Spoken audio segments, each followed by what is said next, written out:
패스트트랙 법안을 둘러싼 여야의 대치 전국이 이어지는 가운데 더불어민주당이 내일 원포인트 본회의를 여는 방안을 검토 중입니다. 문희상 국회의장도 크리스마스 전까지는 국민들에게 선물을 줘야 한다며 공감대를 표시했는데요. 네, 하지만 자유한국당은 여전히 사과가 우선이란 입장이라서 본회의 개최가 쉽지는 않아 보입니다. 최창렬 용인대 교수, 박정하 전 청와대 대변인과 함께 국회 상황 짚어보겠습니다. 두 분 어서 오십시오. 안녕하세요. 네, 안녕하세요. 안녕하세요. 2019년도도 이제 얼마 남지 않았는데요. 앞서 말씀드린 것처럼 문희상 국회의장이 내일 국회 원포인트 본회의를 열어서 민생 법안을 먼저 처리하자고 했습니다. 우선 내일 과연 원포인트 본회의 열릴 수 있을지부터 한번 여쭤보고 싶은데요. 원포인트 국회라는 게 지금 쟁점되는 그 패스트트랙 법안 있잖아요. 그걸 빼고 민생 법안과 예산 무수 법안을 통과시키자는 거거든요. 예산 무수 법안이 통과돼야지 내년도 세부를 알 수가 있는 거란 말이에요. 예산은 통과됐습니다만 예산 관련 법안이 통과가 안 됐어요. 이건 당연히 통과시켜야 되는 겁니다. 사실 이거는 여야의 여러 가지 정치적인 속셈법의 문제가 아니거든요.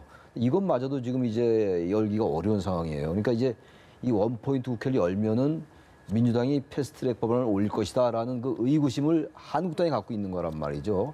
제가 볼 때 이게 맞는 비유인지 모르겠는데 미국과 북한이 서로 대북 제재 완화해라, 비핵화해라 뭐 이런 것 가지고 불신 가지고 계속 이렇게 협상이 안 되듯이 여야 관계가 지금 그런 상황이에요. 전 그래서 지금 내일 원포인트 국회를 열기 쉽지 않을 것 같아요. 네. 이 상태로 열면은 지금 가뜩이나 여야 관계가 꼬여 있는 상태이기 때문에 쉽지 않은데 전 적어도 여야의 셈법이 무엇이 되었든 간에 민생 법안하고 쟁점적이지 않은 법안들, 이른바 비쟁점 법안들 이건 통과시켜야죠. 그리고 예산 무수 법안도 통과시키고 그런 다음에 자기들끼리 뭐 정치적인 속셈을 따지든 마든 이렇게 돼야 되죠. 이 쟁점 법안 때문에 아예 민생 법안이 정리돼 있고 그리고 특히 연말까지 통과가 안 되면 우리 진짜 우리 시민들의 생활에 막대한 영향을 끼치는 법안들이 굉장히 많아요 지금. 근데 정치인들은 이걸 어떻게 생각하는지 모르겠어요. 내일 뭐 연이 안 연야가 중요한 게 아니라 아직도 여전히 무슨 사과를 해라 안 한다 뭐 이런 걸 가지고 하는 거 이거 정말 국민들을 과연 의식을 하는 것인지 정치권이 그런 비판을 하지 않을 수가 없습니다. 네, 일단 쉽지 않다고 보시는데요. 혹시 저도 뭐 쉽지 않다고 보고 있습니다. 일단 이게 복잡한 최근 들어서 국회 상황이 굉장히 복잡해요. 근데 이게 국회 열려 있는데 지금 본회의가 못 열리는 이유는 뭐냐면 혹여 패스트트랙 법안이 올라와서 잘못될까 봐 자유한국당도 불신을 하고 있고 그다음에 4+1 협의체 내에서도 원안이 지금 나오지 않고 있는 상황이거든요. 근데 쉬운 건 뭐냐면 사실은 선거구제니 뭐 검경개혁이니 뭐 이런 법안 패스트트랙 법안 처리 안 하고 민생 법안과 예산 부수 법안만 처리하겠다라고 의장도 약속하시고 민주당도 약속만 하면 사실은 열릴 수 있어요. 그리고 자유한국당이 뭐 예산 날치기 통과한 거에 대해서 사과해라 이런 거는 제가 정치적 공방이니까 그거는 뭐 크게 의미는 없다고 보여지고 저는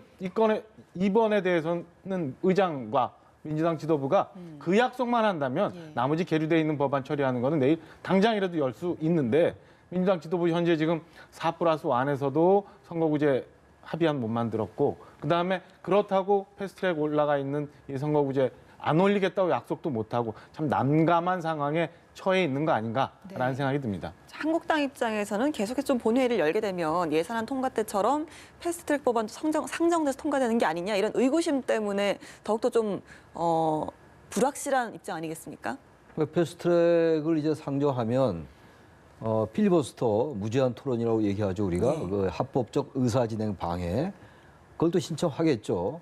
그럼 뭐 다들 아시겠습니다만 그 이제 필리버스터를 신청해서 진행이 되면은 그 회기가 끝나면 다음 임시국회가 열리면 바로 또 그걸 표결할 수 있게 돼 표결하게 돼 있어요. 그러니까 어차피 그 단순 계산법에 의하면 그 패스트트랙 법안 통과를 막기가 어려울 거예요. 4+1이 의석수가 많기 때문에 과반이 넘으니까. 그래서 언제까지나 이런 식의 그 다람쥐 쳇바퀴 돌듯이 이런 계산법을 하겠어요. 이게 벌써 통과가 됐어야 될 법안들이고 이미 사실 패스트트랙 법안은 이미 오래전에 올라갔던 거란 말이에요. 가장 중요한 게 이제 그 선거법 아닙니까? 물론 검찰 개혁 법안도 있습니다만 이건 뭐 다른 관점에서 좀 이 해결책을 좀 모색해야 될 것 같아요. 지금 원래 현재 올라 있는 건 225대 75잖아요. 지역구가 225석이고 비례가 75석인데 지금 최근에 또 바뀌었잖아요. 250대 50으로 바뀌었고 네. 거기 또 30명은 또 연동형 캡을 씌운다고 얘기하고 있고 그걸 또 준연동형으로 한다는 얘기인데 이런 것들을 포함해서 지금 보세요. 250대 50이면 원래 지금 현재는 253석 지역구 비례대표가 47석이란 말이에요. 그럼 3석 늘어나는 거예요. 비례대표가. 연동형 비례대표제의 추진이 이미 온데간데 없습니다. 맞습니다. 비례성을 강화하고 뭐 대표성을 더 제고시키고 시민사회의 그 득표율을 그대로 민심 그대로 반영한다는 게 의미가 없어졌기 때문에 이제 제발 이 과거의 세법에서 벗어나서 225대 75로 그냥 그대로 하든가 뭐 이렇게 하는 게 나을 것 같아요. 아니 250대 50으로 한번 표결에 붙여보든가 이래야지 이 계산으로 서로 믿지 못하고 올리냐 마냐 이걸 언제까지 하겠습니까? 국민들이 이걸 어떻게 생각할까요? 저는 국민들이 지금 이 법안에 대해서도 그렇고 지금 이미 정치권에 대해서 선거는 치러지겠습니다만 이미 관심을 끊으신 게 아닌가 생각이 들 정도로 정치권이 좀 자숙해야 된다는 생각이 들어요. 네. 그 자숙해야 한다는 말씀을 제가 조금 이어서 하나 여쭤보고 싶은데 아까 문 의장하고 이제 여야 정당들이 합의만 되면 얼마든지 민생 법안은 우선 처리하실 수 있다라고 네. 말씀하셨어요. 방금 말씀하신 거하고도 일맥상통하는 네. 부분인 것 같은데 제가 궁금한 게 이게 이제 현재 본회의에 그 선거법 개정안 그리고 검찰개혁 법안 2가지, 유치원 3법까지가 자동 부의가 이미 돼 있는 시점이거든요. 그게 이제 패스트트랙 전국에 올라가 있는 맞습니다. 이 법안들이에요. 법안들이고 이미 그 숙려 기간이 다 지났기 때문에 네. 본회의가 열리게 되면 자동 상정돼서 처리해야 되는 네. 거죠. 네. 그런데 문제는 이 선거구제 관련해 가지고 지금 4+1 자유한국당을 제외한 나머지 제 정당 간의 석패율제 때문에 막판에 합의가 안 돼 있어요. 그러니까 선거법을 지금 현재 상태에서 올리면 현재 지금 수정안을 제출하지 않는다는 걸 전제로 하면 225+75의 선거법 4월 달에 올라간 그 선거법을 처리해야 되는 상황이거든요. 맞습니다. 그러면 민주당 지도부는 뭐가 걱정이냐면 이렇게 해서 올리고 나면 자당의 지역구를 갖고 있는 의원마저도 부표를 던져서 이게 처리가 안 될까 걱정을 하고 있는 거예요. 그러니까 패스트트랙에 올라간 법안 자동 상정되지만 그거는 뒤에 가서 나중에 올리든지 아니면 내일은 당장 걸려있는 민생법안과 예산 보수 법안은 처리한다고 약속을 하면 내일 열어서 처리하면 되는 거거든요. 나머지는 나중에 본회의가 다시 끝나고 난 다음에 4+1 협의체를 열어서 다시 협의를 하든 아니면 민주당 지도부가 자유한국당과 협의를 하든 아니면 수정안 법안을 발의하지 않고 애초에 225+75안을 상정을 하든 이렇게 해서 처리해서 하면 되는데 그게 자유한국당도 국회 본회의가 열리면 갑작스럽게 기습적으로 민주당이 저안을 상정할까 봐 걱정을 하는 거고 민주당도 느닷없이 본회의를 열어서 올라가서 상정이 됐는데 필리버스터 전국이 끝나고 나서 갑자기 또 처리될까 봐 걱정을 하는 거고요. 이런 것들은 서로 여야 간의 불신과 얽혀 있는 상황이 있는 겁니다. 민주당 근데 지도부 얘기해 보면 사실은 4월부터 이렇게 쭉 지내왔는데 이게 갑자기 최근에 석패율 때문에 저렇게 됐어요. 그러니까 지금 본인들이 개혁 법안이라고 개혁 선거 제도라고 해서 주장했던 게 지금까지 쭉 왔습니다만 자유한국당은 270석의 지역구만 하자라고 주장해서 다소 명분에서도 좀 밀려오는 형국이었는데 네. 최근에는 민주당 스스로가 이 선거법에 대해서 굉장히 이상하게 만들어 가면서 지금 현재 명분도 실리도 잃어가고 있는 상황으로 처해가고 있는 거 아닌가 이렇게 보여집니다. 네, 한국당에서는 계속해서 물밑 대화를 하고 있지만 진전이 없다라고 하는 입장이거든요. 결국 비례한국당 카드도 나왔는데 이거는 좀 논란이 있는 것 같습니다. 어느 정도로 현실성이 있다고 보시는지요? 참 비례한국당이라는 게 이제 위성 정당이라고도 얘기하는 건데 페이퍼 정당 비슷한 것 같아요. 페이퍼 컴퍼니인데 들어봤어도 제가 페이퍼 파티라는 건 처음 들어봐요. 위성 정당, 페이퍼 정당은 처음 들어오는데 한국당은 한국당대로 또 정당이니까 이 제도가 그대로 실현되면은 비례한국당이 없으면 상당히 불리할 거다, 의석이 이제 줄어들 거다 이런 걱정을 하는 거 아니겠어요? 말하자면 지역구에서 많이 당선되기 때문에 비례대표가 한 석도 안 나올 수 있는 거잖아요, 거대 정당들이. 그래서 지금 사실 이 거대 정당 입장에서 볼 때는 현재 이 연동형 비례대표제에 대해서 거부감을 가지고 있는 거란 말이에요. 그래서 나오는 게 이제 비례정당인데 저는 이거는요. 선거법이나 정당법상 어느 정도 이 법망을 피해갈 그 여진이 있어요. 물론 이제 이 한국당이 비례한국당을 얼마나 지원할 수 있을지 이런 것들은 또 이제 정당법이나 선거법 때문에 한계가 있을 수 있습니다. 국고보정을 사용해서 그 정당을 도우는 것도 한계가 있고 그런데 할 수 있다고 봅니다. 네. 뭐 현실성이 전혀 없는 건 아닌데 그야말로 이거는 꼼수 정당이에요. 이거 하지 말아야 됩니다. 지금 가뜩이나 말씀하고 계시지만 뭐 지금 연동형에다가 석패율에다가 연동형 캡을 씌운다. 이미 지금 뭐 연동형 비례대표제 작년 12월 15일 합의됐던 그 취지와는 이미 뭐 거리가 멀어져 있는 것이고 거기에 또 꼼수 정당 얘기까지 나오고 민주당은 또 어떡합니까? 민주당은 또 이거를 같이 만들 수 없는 입장이고 명분이 없으니까. 그렇다고 남의 정당이 저렇게 하는데 또 그냥 강원은 불 보듯이 가만히 있을 수도 없는 거죠. 이렇게 되면요. 정치는 제도적으로 완전히 희화화되는 거예요. 비례정당이라는 게 그게 글쎄요, 뭐 법률적으로 아주 실정법상으로 전혀 문제가 안 될 수 있다 하더라도 과연 이런 것들이 있느냐 이런 정당들이 별걸 다 지금 이제 아이디어를 내는 거예요.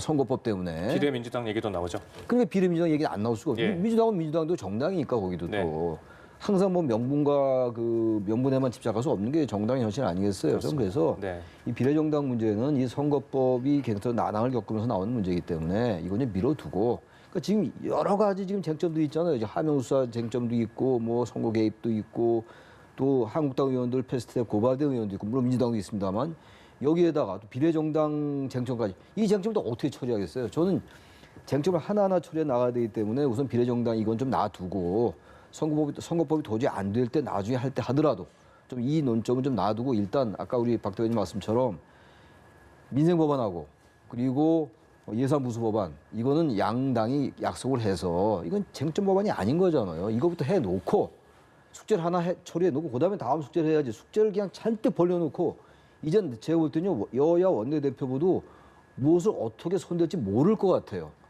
이게 무슨 뭐 계산도요 사실은 선거를 치러봐야지 유불리를 알 수 있는 것이지 항상 20대에 그걸 가지고 자꾸 시뮬레이션을 돌려보는 거거든요. 그때와 민심이 달라져 있어요. 지금 저는 그래서 이런 것들은 알 수가 없기 때문에 우선 당장 내일 여야가 오늘 뭐 물밑접촉 한다고 그러니까 이 비쟁점 법안들 예산 부수 법안하고 민생 법안을 빨리 처리해라. 그리고 사과를 그렇게 요구한다면 민주당 유감 정도 표명하고 예산할 때 한국당 배제한 거 유감 정도 표명해서 그거는 이제 처리하고 그런 다음에 빨리 처리해라. 민생 법안 이렇게밖에 주문할 수가 없습니다.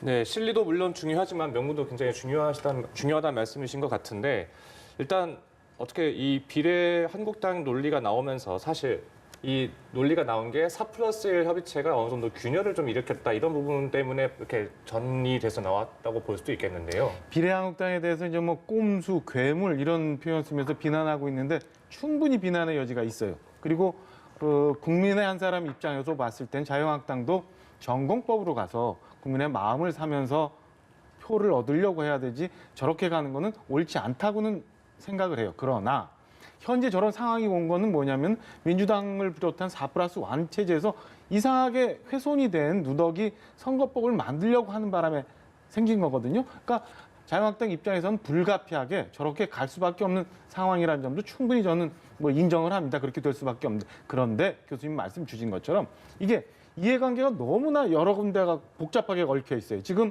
비례한국당은 민주당과 한국당 간의 문제에다가 정의당도 포함되어 있고 나머지 뭐 군소 야당 다 걸려 있어요. 근데 이 선거법 이전에 4+1에서도 석패율제라는 걸 갖고 또 너무 많이 꼬여 있어요. 그래서 아까 처음에 저희가 얘기했던 것처럼 선거법마저도 합의가 안 돼서 본회의에 올리질 못하고 있는 상황이니까 이해 당사자 모두가 다 복합적으로 굉장히 엄청나게 꼬여 있는 건이라 이게 연말 글쎄요. 저는 연초 어느 정도 시점까지 가도 잘 해결이 안 될 것 같다. 그런데 단 하나 분명한 거는 국민들이 볼 때는 결국엔 비례한국당인지 무슨 석패율인지 뭐 심지어는 뭐 이중 등록제인지 모두 다 300석이라는 국회의원 의석을 가지고 누가 더 하나 더 먹으려고 하는 기득권 싸움이고 밥그릇 싸움이다라고밖에 안 비춰질 거다라는 거는 분명한 것 같습니다. 네, 알겠습니다. 정세균 총리 후보자 이야기로 좀 넘어가 볼까 하는데요. 이제 이번 주에 인사청문회 준비에 이제 급물살을 탈 것으로 보이는데 아무래도 육선 출신이다 보니까 낙마 가능성은 낮지만 이 의장 이력이 또 발목을 잡는다고요? 글쎄요, 우리나라는 대통령제긴 합니다만 내각제적 요소가 굉장히 많은 나라예요. 헌법에 나와 있는 조항과 국회법에 나와 있는 조항 때문에 국회의원이 장관할 수 있어요, 지금. 국회의원이 많이 장관하고 있지 않습니까? 국무위원과 국회의원을 겸임할 수가 있는 나라란 말이에요, 우리나라 제도가. 그러니까 순수 대통령제가 아니란 얘기예요, 한마디로. 그런 관점에서 보면 그런 논리의 맥락의 연장에서 본다면 국회의장을 했다고 해서 국무총리 못할 건 없습니다. 국회의원 하다가 국무위원 하는 거나 마찬가지예요. 국회의원은 원래는 사실은 우리나라 뭐 당정청 협의라는 이런 제도가 있습니다만 국회는 입법부가 행정부를 견제하는 역할을 하는 거 아니에요? 삼권 분립이라는 게. 근데 국회의원이 뭐 국무위원 된다면 이건 맞지 않는 제도란 말이에요. 저는 그래서 국회의장이 국무총리 가는 게 맞지 않는다는 지적이 있고 특히 이제 의전서열이 국회의장의 의전서열이 2위고 국무총리가 5위이기 때문에 의전서열이 낮은 가는 게 맞지 않는다는 지적이 있는데 저는 이거 본질적인 지적이 아닌 것 같아요. 물론 네. 이제 지난 과거에 백두진 정일권 국무총리가 겸임한 적이 있는데 한 적이 있어요. 두 직책을 다. 그때는 이제 국무총리를 한 다음에 국회의장을 한 거니까 이번과는 좀 약간 사안이 다르긴 해요. 의전설이 높아졌던 거니까. 그렇다고 해서 이 사안이 그렇게 저는 본질적으로 문제될 것 같지는 않아요. 그리고 막상 청문회 가서 왜 국회의장을 하다가 국무총리 하냐를 가지고 야당이 계속 문제 삼는 데는 한계가 있을 것 같아요. 단 그러나 야당 입장에서 볼 때 분명히 지적할 부분은 있는 거죠. 국회의장을 하다가 국무총리 가는 게 그렇게 썩 자연스럽지 않은 면은 있습니다. 어쨌든 결론적으로 이 자체가 본질적인 흠결이 될 수는 없다고 저는 개인적으로 생각합니다. 예.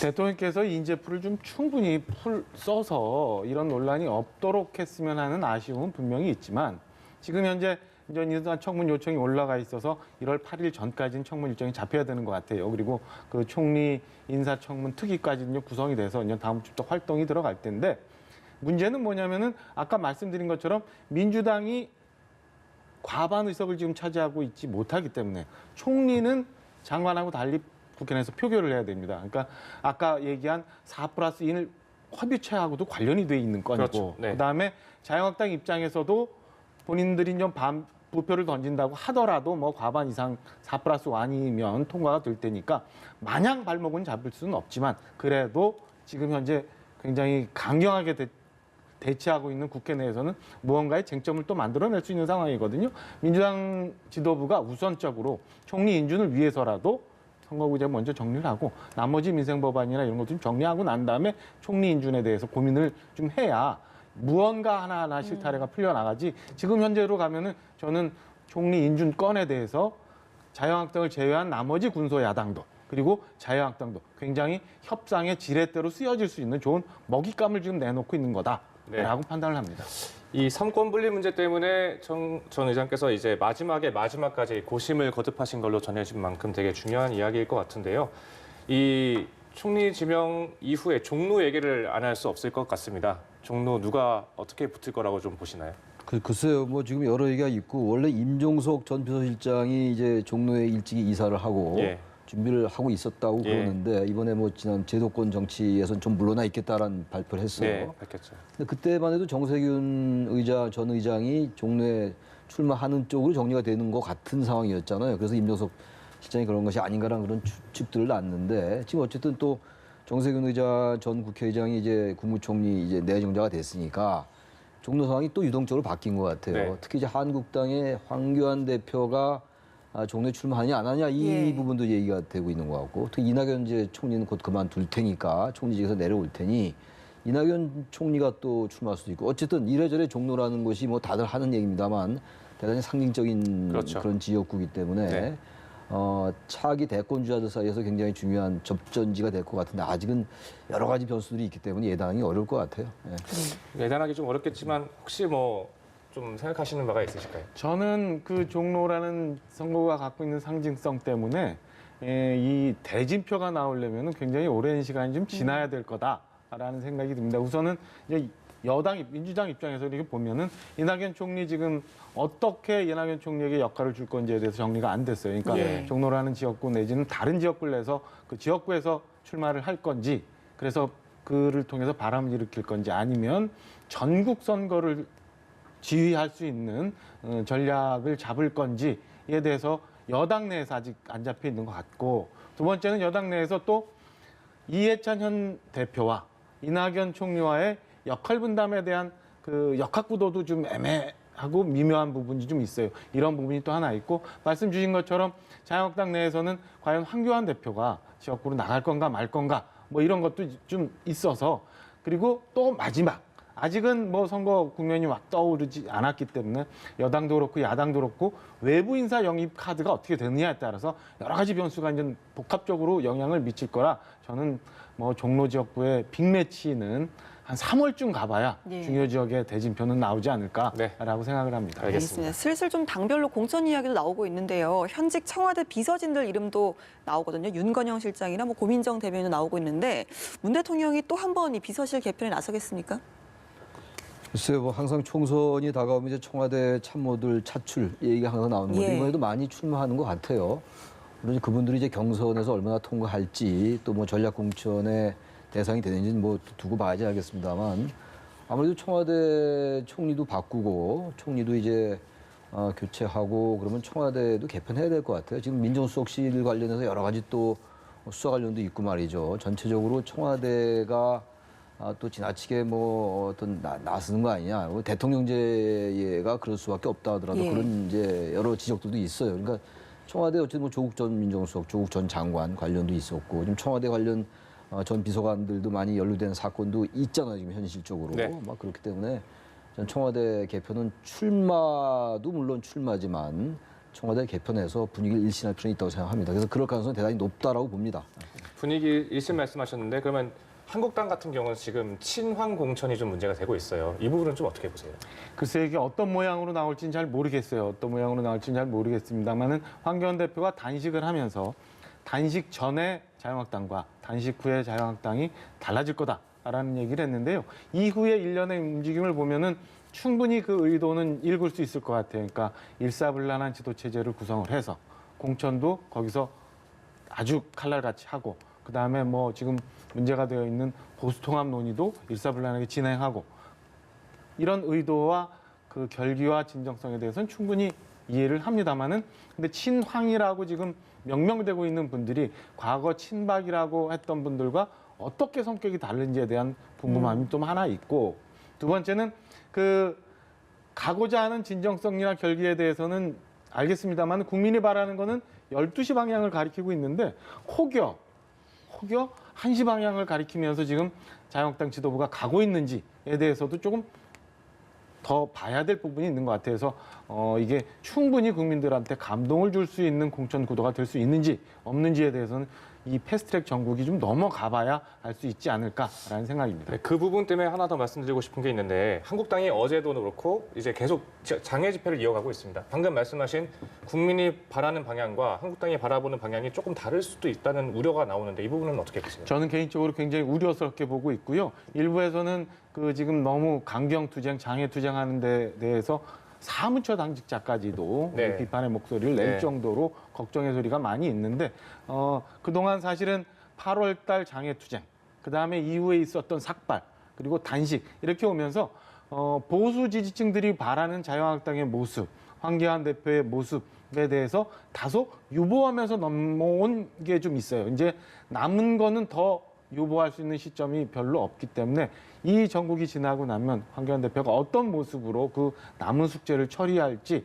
지켜볼 대목인 것 같고 그 숙제를 어떻게 처리하느냐 여부에 따라서 자유한국당의 총선 결과가 나올지 결정이 될 거라고 저는 봅니다. 자유한국당의 황교안 대표가요, 좀 이 정치 행태 좀 바꿨으면 좋겠어요.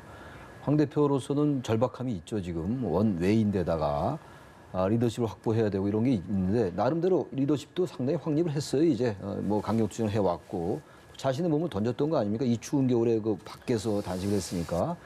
좀 그렇다 하더라도 지금의 모습이 지나치게 강경투쟁이 일변도로 가기 때문에 네. 저거는 어쨌든 반의회주의적이고 반정치주의다, 이거는. 그렇기 때문에 중도 합리적인 보수 유권자들의 마음을 사기 어려울 겁니다, 아마.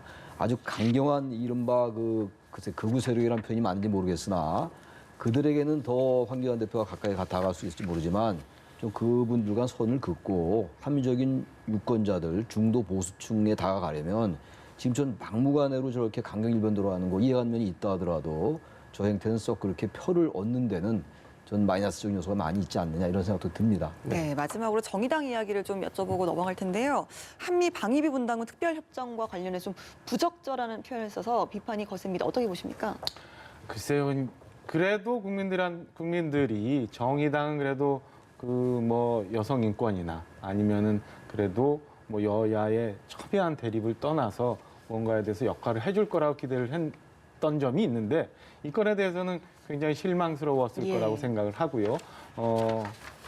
글쎄 이 정의당이 지금 했던 거 정의당 행태뿐만 아니라 우리 정치권 모두가 이 소위 말하는 품격 이런 거를 점점 잃어가고 있는 듯한 생각이 들어서 오늘도 이제 연말 연시 좀 따뜻해야 되는데 국민들 마음 한켠을 또 썰렁하게 만들었던 거 아닌가라는 생각이 굉장히 아쉽다는 생각을 하고 있습니다. 네, 교수님 말씀도 한 말씀 들어볼까요? 전혀 정의당의 그 마음은 충분히 알아요. 저도 사실 미국이 저렇게 방위비 분담금을 해외 주둔 미군까지 우리에게 요구하는 건 맞지 않죠. 평택 미군 기지가 세계에서 가장 넓은 기지고 우리가 상당히 무기도 많이 수입하고 그러는데 미국의 태도는 당연히 비판받아 마땅합니다만 정의당답지 않아요. 뭐 정의당뿐만이 아니라 모든 정당이 지금 우리 박 대표님 말씀처럼 품격 있게 해야 되는데 왜 그런 말을 씁니까? 정의당에게 기대하는 게 뭔가 있잖아요. 진보 보수 떠나서. 네. 근데 정의당이 이번엔 조금 성급했던 거 아닌가, 아니면 적절치 못한 발언이었다라고 생각합니다. 네. 네, 알겠습니다. 오늘 최창렬 교수 또 박정하 전 대변인과 함께 말씀 나눠봤습니다. 오늘 말씀 고맙습니다. 고맙습니다. 고맙습니다.